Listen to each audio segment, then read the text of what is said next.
আমি যে সময় গুপ্তধন পাই তখনকার সময়ের ভিডিও আপনারা দেখতে থাকুন।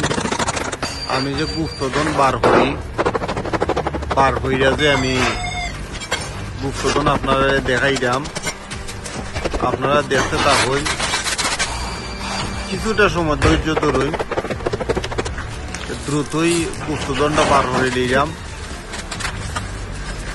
আপনারা দেখতে থাকুক, কত সুন্দর ভিডিও করছি আমি। যখন গুপ্তধনটা আমি বার করি তখনকার সময়ের ভিডিও আপনারা দেখুক, কত কিছু যে গুপ্তধনের ভিতরে পাওয়া গেছে।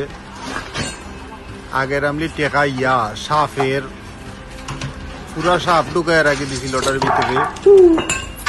আর ব্যাংকের মধ্যে পুরানা আমলের টেকা সিকি, এবং ওই যে ওটার ভিতরে পাইছি অনেক পুরানা আমলের টেকার নুদকল এবং সোনার কয়েন আর অনেক মূল্যবান জিনিস। ও দেখুক আপনারা দেখাইলাম। ও দেখুক ওটার ভিতরে গোল্ড, ওটার মাঝে গোল্ড পাইছি। আরো দেখুক আগের আমলি কত টেকা। আর এটি লিগা সাপ।